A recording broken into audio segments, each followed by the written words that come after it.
जय जय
प्रभु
अद्वेष्टा सर्वभूतानां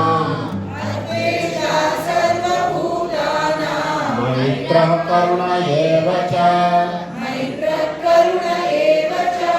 निर्ममो निरहङ्कारः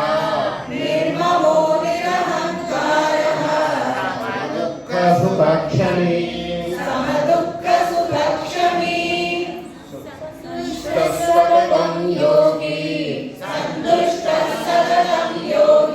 यतात्मा दृढनिश्चयः मय्यर्पितमनो बुद्धिः यो मद्भक्तः स मे प्रियः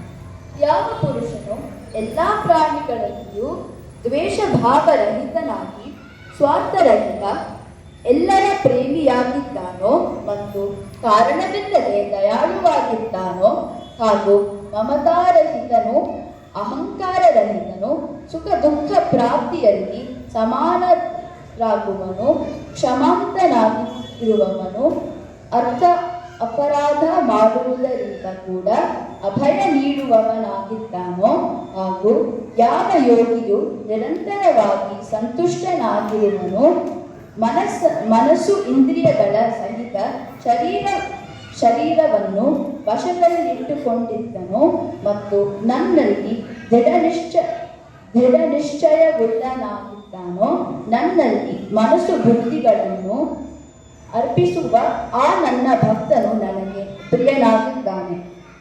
ఏ ప్రాణి ఎందును ద్వేషభావము లేనివాడును పైగా సర్వ ప్రాణుల ఎందును అవ్యాజమైన ప్రేమ కరుణ కలవాడును మమత అహంకారములు లేనివాడును సుఖము ప్రాప్తించినను దుఃఖము ప్రాప్తించినను సమభావము కలిగి ఉండువాడును క్షమాగుణము కలవాడును సర్వకాల సర్వావస్థల యందును సంతుష్టుడేయుండు యోగియు శరీరేంద్రియ మనస్సులను వశమునందుంచుకొనిన వాడును నా యందు దృఢమైన నిశ్చయము కలవాడును అయి నా యందే మనోబుద్ధులను అర్పణ చేసిన నా భక్తుడు నాకు ప్రియుడు.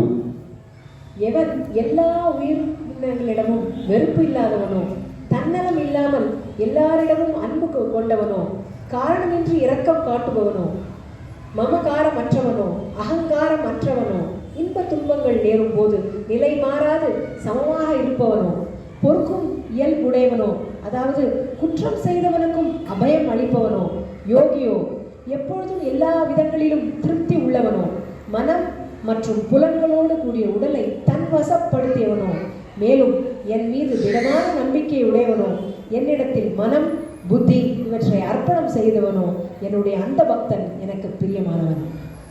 എല്ലാ ജീവികളോടും ദ്വേഷമില്ലാതെ സ്നേഹഭാവത്തിൽ വർത്തിക്കുന്നവനും ക്ലേശിക്കുന്നവരിലെല്ലാം കാരുണ്യമുള്ളവനും ഒന്നിനോടും മമതബന്ധം പുലർത്താത്തവനും ഞാനെന്ന ഭാവം വെടിഞ്ഞവനും സുഖത്തിലും ദുഃഖത്തിലും സമഭാവന പുലർത്തുന്നവനും എന്തും സഹിക്കുന്നവനും എന്തും സാഹചര്യത്തിലും മനസ്സന്തുഷ്ടി പുലർത്തുന്നവനും മനസ്സിനെ എന്നിൽ തന്നെ ഏകാഗ്രപ്പെടുത്തിയവനും ആത്മനിയന്ത്രണമുള്ളവനും ദൃഢനിശ്ചയനും മനസ്സും ബുദ്ധിയും എന്നിൽ അർപ്പിക്കുന്നവനും എന്നെ തന്നെ സദാ ആശ്രയിക്കുന്നവനുമായ ഭക്തൻ എനിക്ക് പ്രിയപ്പെട്ടവനാകുന്നു.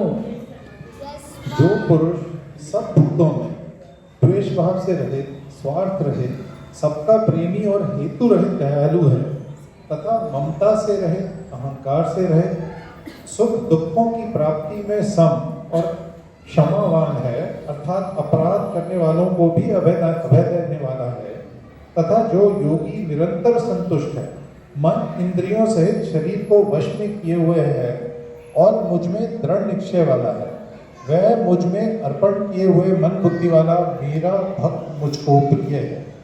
यस्मान्नो द्विजते लोकः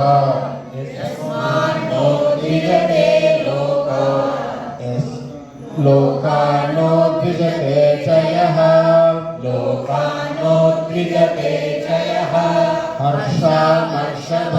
हर्षामर्षभयोद्वेगैः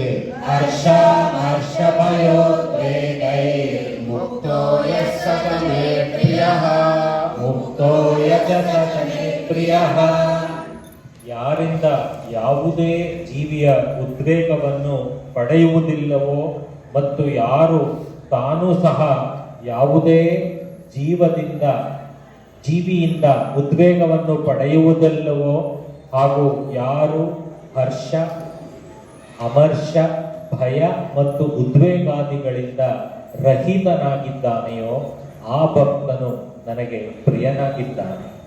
లోకమున ఎవరికి ఉద్వేగం అనగా క్షోభ కలిగింపని వాడును, ఎవరి వలనను తాను ఉద్వేగితుడు కానివాడును, హర్షము, ఈర్ష్య, భయము, ఉద్వేగము మున్నగు వికారములు లేనివాడును అగు భక్తుడు నాకు ప్రియుడు.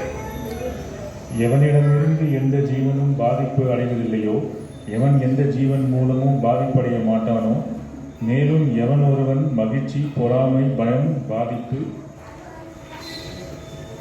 முதலியவற்றிலிருந்து விடுபடுவனோ அந்த பக்தன் எனக்கு பிரியமானவன்.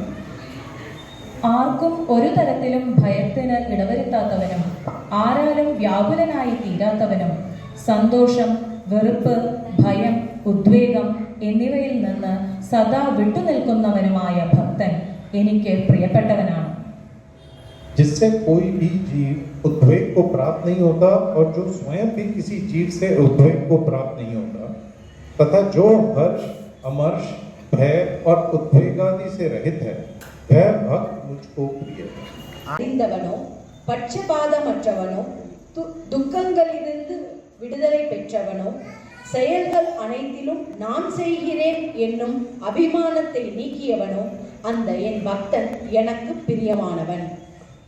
ഒന്നിലും ആഗ്രഹമില്ലാത്തവനും ബാഹ്യമായും ആന്തരികമായും കളങ്കമില്ലാത്തവനും കൃത്യനിഷ്ഠനും ഒന്നിലും പക്ഷാപാതമില്ലാത്തവനും മനക്ലേശം വെടിഞ്ഞവനും എല്ലാ കർമ്മങ്ങളുടെയും കർത്തൃത്വഭാവം വെടിഞ്ഞവനുമായ എൻ്റെ ഭക്തൻ എനിക്ക് പ്രിയപ്പെട്ടവനാണ്.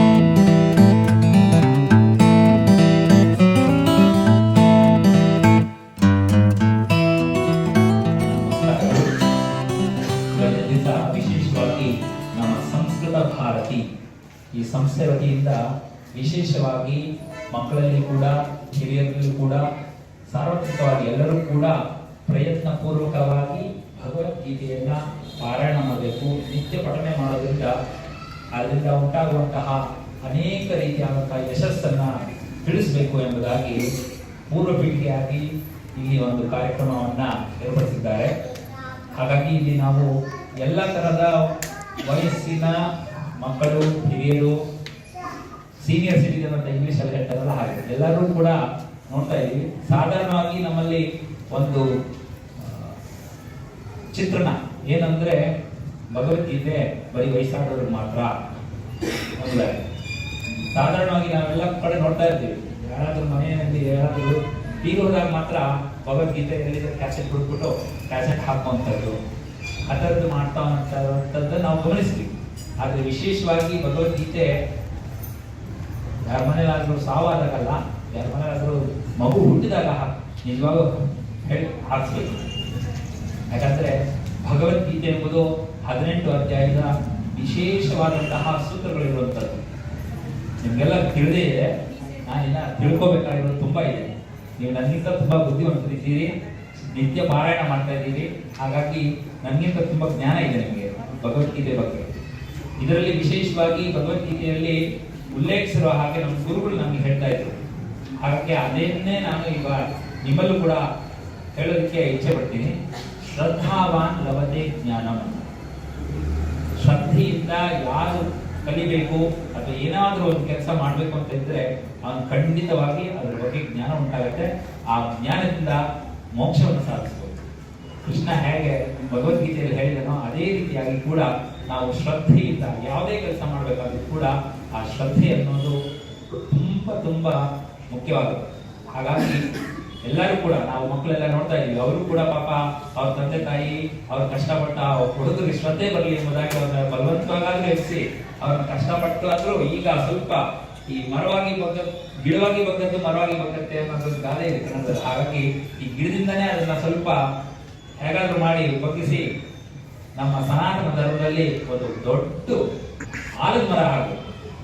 ಸುಮ್ಮನೆ ಯಾವುದೋ ಒಂದು ಸಂಪಿಗೆ ಮರನೋ ಮಾವಿನ ಮರನೋ ಅಂದ್ರೆ ಆ ಸೀಸನಲ್ಲಿ ಮಾತ್ರನೇ ಹಣ್ಣು ಅಥವಾ ಹೂವು ಕೊಡುತ್ತೆ. ಆಲದ ಮರ ಹಾಗಲ್ಲ. ಆಲದ ಮರ ತಾನು ಬೆಳೆಯೋದಲ್ದಿರ ಪ್ರಪಂಚದ ಬೇರೆ ಇತರೆ ಜೀವಿಗಳಿಗೂ ಕೂಡ ಅದು ಆಶ್ರಯಕರವಾಗಿದೆ. ಹಾಗಾಗಿ ನಮ್ಮ ಮಕ್ಕಳು ಕೂಡ ಹಾಗೆ ಆಲದ ಮರ ಹಾಗೆ ಬ್ಯಾನಿಯನ್ ಟ್ರೀ ಅಂತಾರಲ್ಲ ಇಂಗ್ಲಿಷಲ್ಲಿ, ಹಾಗೆ ಆ ರೀತಿಯಾಗಿ ಬೆಳೆಯಬೇಕು. ಹಾಗಾಗಿ ಈ ಭಗವದ್ಗೀತೆ ಎಂಬುದು ಅದಕ್ಕೆ ಬೇಕಾಗಿರುವಂತಹ ನೀರು, ಗೊಬ್ಬರ ಎಲ್ಲ ಏನೇನು ಹೇಳ್ತೀವಲ್ಲ, ಫರ್ಟಿಲೈಸರ್ ಅಂತ ಇಂಗ್ಲಿಷಲ್ಲಿ ಹೇಳ್ತೀವಲ್ಲ, ಆ ರೀತಿಯಾಗಿ ಭಗವದ್ಗೀತೆ ಖಂಡಿತವಾಗಿ ನಮಗೆ ಉಪಯೋಗ ಆಗುತ್ತೆ. ಇದು ಬರೀ ಮಕ್ಕಳಿಗೆ ಅಂತಲ್ಲ, ಹಿರಿಯರಿಗೂ ಕೂಡ, ನಮ್ಮಂತವರ ವಯಸ್ಕರಿಗೂ ಕೂಡ ಖಂಡಿತವಾಗಿ ಅದು ಉಪಯೋಗ ಆಗುತ್ತೆ. ಸಾಧಾರಣವಾಗಿ ನಮ್ಮಲ್ಲಿ ಏನಾಗತ್ತೆ, ದಿನಾ ಬೆಳಗ್ಗೆ ಈ ಟೈಮ್ ಟೇಬಲ್ ತರ ಈ ಗಡಿಯಾರ ಯಾವತ್ತೂ ನಿಲ್ಲಲ್ಲ, ಬ್ಯಾಟ್ರಿ ಆಗೋದ್ರೆ ಮಾತ್ರ ನಿಲ್ಲುತ್ತೆ. ಹಾಗೆ ಅದು ಕೆಲಸ ಅದು ಮಾಡ್ತಾನೇ ಇರುತ್ತೆ. 1 ಗಂಟೆಗೆ ಹೋಗ್ಬೇಕಾ 1 ಗಂಟೆಗೆ ಹೋಗ್ಬೇಕು, 2 ಗಂಟೆಗೆ ಹೋಗ್ಬೇಕಾ 2 ಗಂಟೆಗೆ ಹೋಗ್ಬೇಕು. ಹಾಗೆ ನಮ್ಮ ಜೀವನದಲ್ಲಿ ಹೇಗಾಗೋಗಿದೆ ಅಂದ್ರೆ, ಬೆಳಗ್ಗೆ 5 ಗಂಟೆಗೆ ಎದ್ದು ಸ್ನಾನ ಮಾಡೋದು, ಕೊಡೋದು, ಅಲ್ಲೂ ಆಫೀಸ್ ಕೆಲಸ ಮಾಡೋದು, ಇದೆಲ್ಲ ವಹಿವಾಟು ಇದ್ದೇ ಇರುತ್ತೆ. ಅದು ನಿತ್ಯ ಕರ್ಮಗಳು ಮಾಡುವಂತಲ್ಲೇ. ಅದರ ಜೊತೆಗೆ ಕೂಡ ನಾವು ಭಗವದ್ಗೀತೆಯನ್ನ ಒಂದು ರೀತಿಯಾಗಿ ಎಲ್ಲಾದ್ರೂ ಎಲ್ಲೋ ಕಡೆ ಸಮಯ ಸಿಗುತ್ತೆ, ಸಿಗೋದಿಲ್ಲ ಅಂತಲ್ಲ.